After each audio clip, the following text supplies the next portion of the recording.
I often talk to clients about this in terms of stacking the deck in your favor.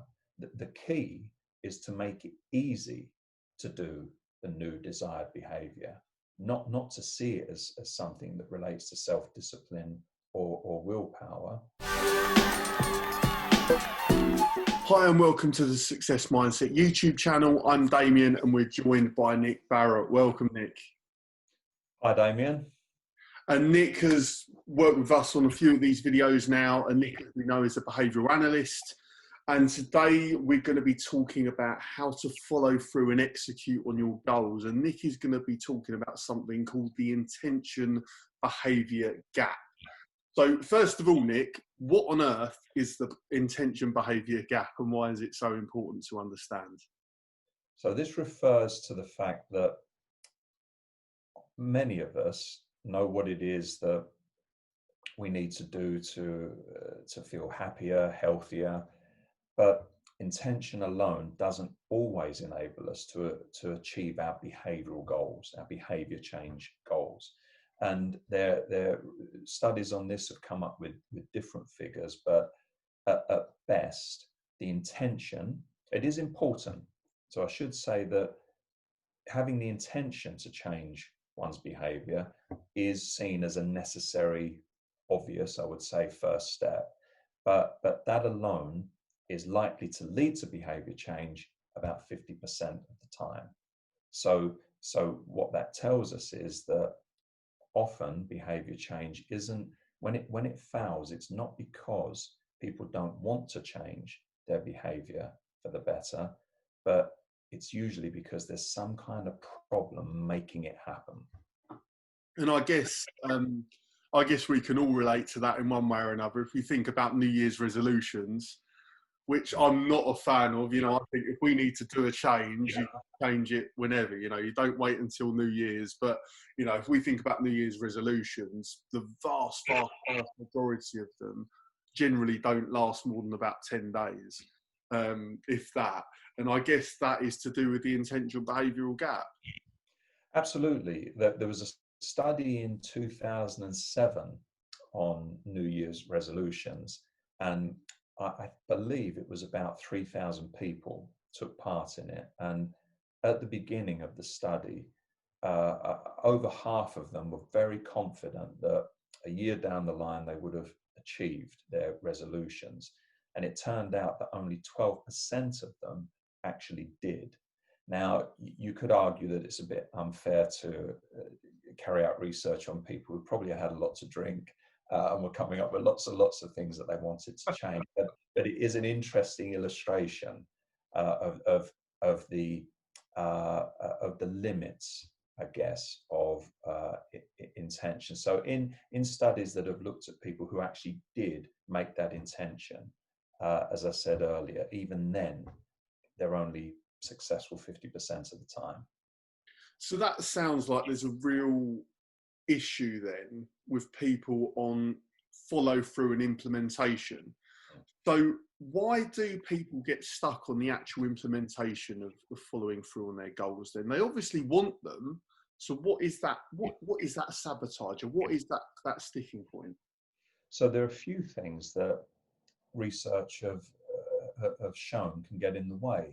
And one is people sometimes forget to actually behave in a way that helps them achieve their goals. So losing weight, for example, people forget to do the things that they decided they would do in order to lose weight. Sometimes people come up with goals that with too many goals, so it's just not realistic at all. If a goal is vague, it can be a little bit difficult actually achieving it. And I think one of the main reasons people don't actually achieve their goals is because they don't come up with a plan. They actually rely too much on willpower or memory. So the key is actually to make use of a lot of the tools that behavioral science have given us. And I often talk to clients about this in terms of stacking the deck in your favor.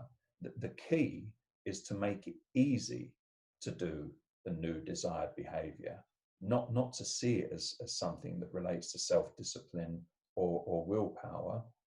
That's great if you're someone who can say, I'm going to do this, and then you do it. But there really isn't a need to do that if you approach it in the right way.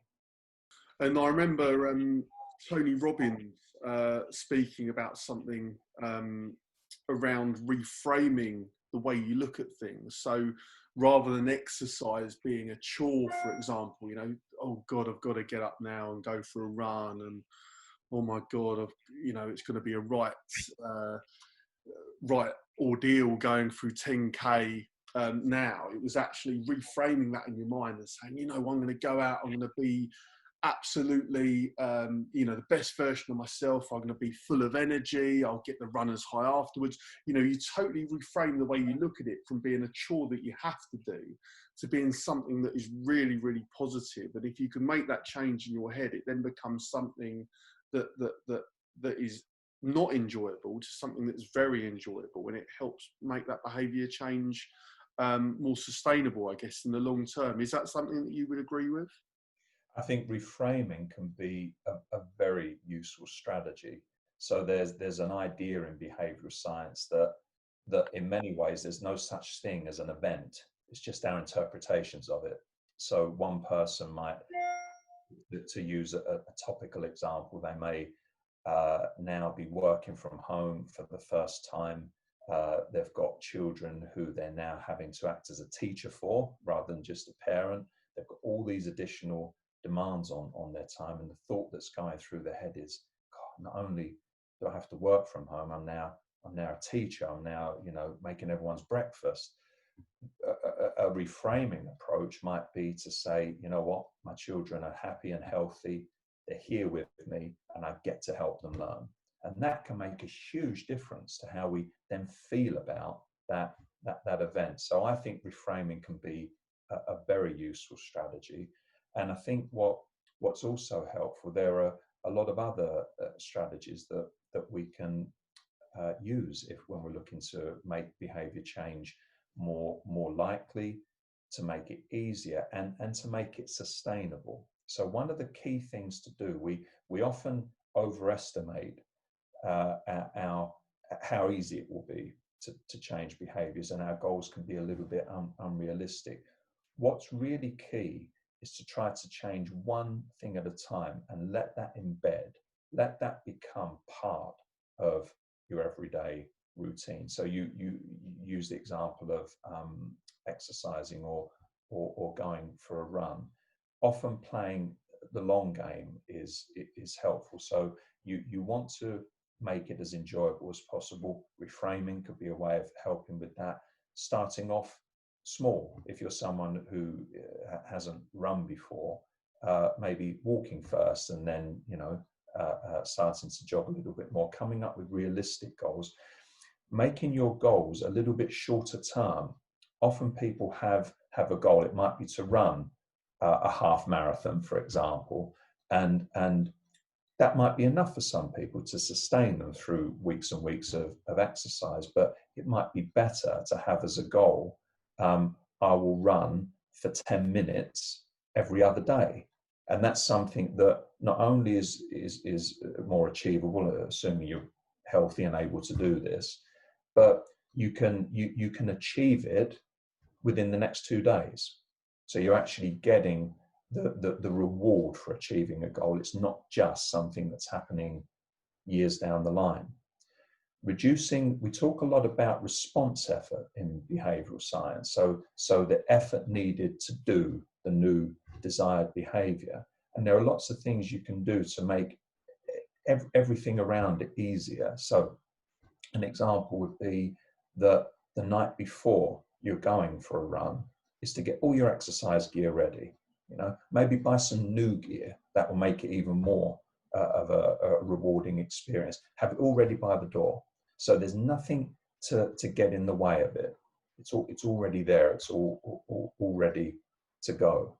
And as we talked about in another session, some kind of public commitment to behavior change, some kind of social support around it. Jogging with a friend can be great. Jogging with a friend who you have to drive over to and pick up can be even better, because now they're relying on you and it's harder to break that commitment. So there are lots of little tricks that we can use there to make the behavior more likely to occur.